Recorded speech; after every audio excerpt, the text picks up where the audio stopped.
I'm going to get started. First of all, my name's Nicole. I'm a portrait and wedding photographer here in Edmonton, and I've been shooting full time for 8 years, which sounds like a lot, but I guess it's not really. um, and I want to thank Des and Mike for inviting me to be a part of this from Creative Hive. I had the opportunity to do a workshop there with Socality and Canon not that long ago. And it was my first time in their studio, and I was blown away. And I was so excited to get in there again and do a whole bunch more work. And then obviously COVID happened. So hopefully I'll get to go back in there soon. If you haven't shot in their studio or you haven't been in there yet, it's hands down the nicest studio here in Edmonton. So you've definitely got to go. Okay, so I'm going to get into the nitty gritty of it. My kind of live is about talking about integrating your personal life into your professional life. A little bit about me. Like I said, I'm a portrait and wedding photographer, and I've always been a strong advocate for showcasing snippets of your personal life into your professional because it's helped me a whole lot. I think that clients and potential clients really love seeing the behind the scenes of how we operate, our aesthetic choices, lifestyle to a certain degree, because it allows them to build a relationship with us online. And it's kind of like a sneak peek into someone else's life to see if they would be the best fit for you. I know this is kind of like an iffy topic. I do have some photographer friends who are really like, no, I like to keep my account totally professional. But I think you can do both, especially with having a newborn baby. My husband and I just had Charlie, a little girl, 6 weeks ago. So this is like totally new territory for me. I have a different life now, and I want to make sure that clients who hire me understand that and still want to work with me. And like I said, doing things like this and connecting with people allows them to see just so much more into your life and to see if you're the best fit. I'm just going to kind of keep refreshing this to see, make sure I have new questions. It's a pretty cool place. Thanks, Carlos. This is my bedroom. I actually I shoot in here quite a bit too. I have a one bedroom with one window, and sometimes I use like a studio light, but there's not that much to it. It's pretty small, but I definitely try to make it work when I can. But yeah, getting back into it. So, like I said, people love to see the behind the scenes of how things work, whether that's your workflow, your personal life, anything like that. And I think for creatives, we live in such an interesting time where we can show behind the scenes of our work and our operation space or our travels, anything like that. And it still bleed into our professional work. I try to do my best with being active on Instagram. For some people, that's Facebook. For others, it's TikTok, Pinterest, Twitter, whatever it is that you're comfortable with. If you're not showcasing any of your personal life, I challenge you just to try to do a little bit, just little snippets. It doesn't have to be anything too crazy. And that can be from anything from showing what you're getting up to that day, talking about a travel that you have coming up. I know right now, that's not really the case. We're living in very strange and interesting times, but eventually we'll get back to it. And even speaking of that, living in a pandemic right now, I think more than ever, people are wanting to connect online and wanting to get to know people online versus obviously meeting in person. That's kind of hard for a lot of businesses right now. So this is a great opportunity for you to do so and to find ways to reach out to potential clients until you can see them in person again. And I know for the wedding photography industry, a couple of years ago, it used to be very much so that you would meet up with clients and sit in a coffee shop, and it would be a very kind of rigid interview process to see if you were the best fit for them. And I just think times have changed, and that's not really a great insight to who you are. And now people really rely on social media and seeing little snippets of your life to see if they'd want to work with you. Because at the end of the day, the wedding photographer is who you spend the most time with on your wedding day. And I don't think people really grasp that until it happens, because we're there typically from the start to the end of the day. And if you don't get along with us, or you don't jive on a humor level or sarcasm or anything like that, it can be a little off-putting. So I think it's so important to make sure that you are the right fit. And I like half of the clients that I do book nowadays, because I am so active with sharing my personal life online, I don't even meet them until their wedding day. And that's a really reassuring thing to me, because that means that they have a good insight to who I am, and they trust me and my work to hire me to show up on the day of. And for some people, they really like to meet before, or they like to talk on the phone, and they want to get to know the artist in a different way. And if that works for you, that's great. But I still challenge you to show a little bit of your personal life online, whether that's your kids or, like I said, travel, anything like that. And I have a couple of great examples why that can be so powerful in your life. For any of you who follow me on social media, I share a lot of my cat Blanche. She's an adorable little stray that we took home one day. And ever since, I've been showing her, kind of sitting with me on my desk while I edit, or snuggling in bed. And anytime I show videos or pictures of her, I get lots of comments and DMs about it. And it sparks a lot of great conversations. And one day I had posted a video of her, and Nadia wrote me about it. She's in Switzerland, and she has 2 cats herself. And she was like, "Oh, your cat's so cute. She's adorable. Like, these are my cats." And it was just lighthearted commentary that we were going back and forth talking about each other's animals. And it's so funny to think of now, but we only did that for a few weeks. And then she had told me that her and her husband, Rolf, were going to be renewing their vows in Red Rock, Vegas. And she, since writing about cats, she told me she loved my portfolio, and she hired myself and the hair and makeup artist that I work with, Jana, from Behind the Blush, to fly out there and to document it for them. And from that, we kind of sparked up this lifelong friendship. And since photographing their vow renewal in Red Rock, we've stayed at their place in Switzerland twice. So that's pretty crazy to think about. That whole relationship and that job all came from sharing photos and videos of my cat.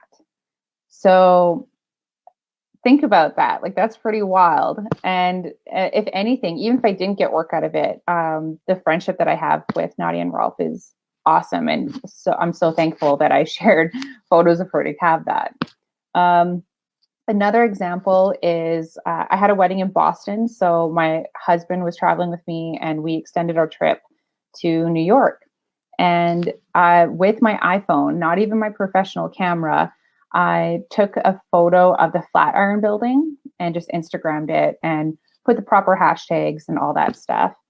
And from that photo, a future bride in New York found me and reached out and hired me for her wedding. So that was a $6,000 job and another trip to New York that I got, all from sharing an iPhone photo on my Instagram feed. So it's little things like that. It doesn't have to be hard or confusing. And it's just finding other ways to connect with potential clients. And sometimes, like I said, you just spark up friendships or anything like that, and you find ways to connect with people, and they can turn into clients. And I've also had it happen in reverse, where I've had people hire me for their wedding or portraits, and then it's sparked a friendship the other way, or we've connected on other things. especially during my pregnancy, I've photographed a few doctors or nurses, medical professionals, and I had a couple questions or concerns that I put out to the world because I am very open online. And I was able to get great advice and spark great conversations and learn so much that way. So it doesn't always have to be one way or the other, but I've personally had so many really powerful things happen by sharing snippets and behind the scenes of my life, that's bled into professional work as well. And obviously when I'm doing this, I'm very aware and cognizant of, lighting and composition and doing those things as well, because I do know that I want anything that I share, whether it be pictures or videos of personal life, to bleed into my professional work as well. So I don't want, I'm not going to take an Instagram photo of a poorly lit, blurry, funny thing in my life and post that out to the world. I'm going to obviously take the time to make it look aesthetically nice and something that would fit into my feed. Especially in the last year or so, I've been trying really hard to post both professional and personal work in my permanent posts. I used to be scared of doing so, and I would only do that on Instagram stories because I thought, no one wants to see this. Nobody wants to hear about this. And it actually started for me posting behind the scenes of travel photos. So I do shoot quite a bit of destination work, and I would post, Jana from Behind the Blush, or somebody would take a behind the scenes photo, and usually just an iPhone photo of me photographing the couple or, working somewhere abroad. And I eventually started incorporating those photos into my feed, even though they weren't with my professional gear.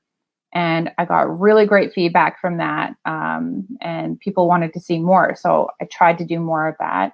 And then what at the time seemed kind of like a risky thing to put out there to people was sharing a home reno and redesign, because it wasn't something I ever shared in my feed before.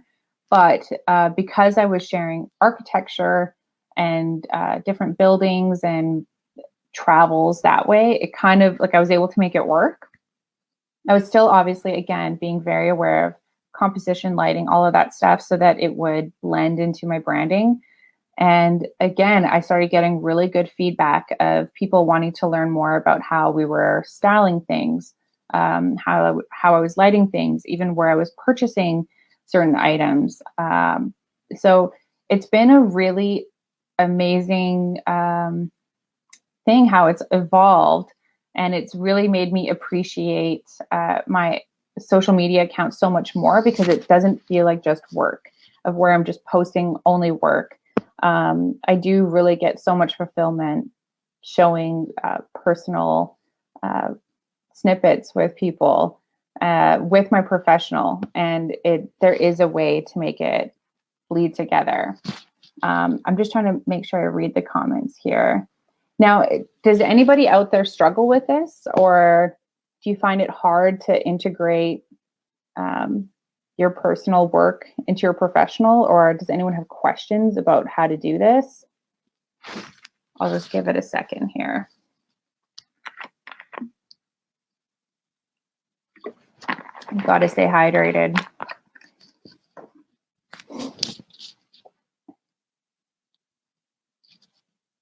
And also too, I want to encourage people that if you're not a photographer, you don't have to stress about that as well, that this could be for anyone. I know personally, even my friend who's a dentist, I love seeing them share their personal life along with professional as well. And you have to be obviously cognizant that you're not going to show yourself like boozing it up and doing really stupid things that could compromise your professional work.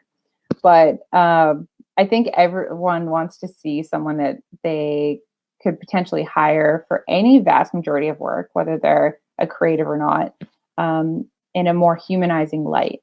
So that's why I think it's like so important to combine both. Trying trying to think if I have any more good examples. I know like the whole Blanche one was such a wild one. I still can't believe that happened. Um, but I do think I know like I follow so many different photographers, interior designers, um, and different artists online, and I love when I see kind of like the B-roll or like the behind the scenes of what they're doing. For example, behind the blush, whenever I see them kind of showing how they're filming a tutorial or anything like that, I find that so interesting, even though like I can hardly do my own makeup. Or my friend Christina, she is an interior designer, and she'll go through, and she's so great about showing like paint swatches that she's considering for a room, or tiling options or anything like that. And even though, that's not my industry or anything that I could do, I find it super interesting. And even for bloggers, there's Kira from Instagram that I love following her account and just hearing her talk about her day and how she, is parenting or different things she's finding around the house or a different brand she's working with. This works for anyone. And I do I try to do my best at getting back to people as much as I can in the comments, but especially if people take the time to message and DM me, I'm pretty active in there because I do want to show people that I appreciate that they're taking the time to comment or to answer something. So yeah, if it isn't something that you have done yet in your business, I strongly recommend that you try, especially right now where we're feeling this pandemic and kind of going through this all together. Even though I know everybody has their own kind of like little battle that they're fighting with this kind of social isolation and distancing. Luckily in Alberta, we just got the news that things are about to open up, hopefully. Sorry, I should have said Northern Style on Instagram for Kira, the blogger that I love following. But yeah, luckily in Alberta, we just got the heads up that we are starting to open slowly, hopefully, if we keep that curve flat, but more now than ever. I think people are trying to connect online because of all of this stuff going on. So don't be scared, and don't be fearful to put yourself on there, and don't think like no one wants to see my kids or no one wants to see how I'm working on this. People love seeing behind the scenes. So if you haven't done so, I challenge you to, even this weekend, just try to either take a photo or a video, and you can start slow. You can put it to your Instagram stories versus a permanent post. I know a permanent post on Instagram is like a big deal. It's a little scary. And just try to share something about your life. And I think you'll be really amazed at how people will respond and want to connect with you. So yeah, I hope that gave you some helpful insight.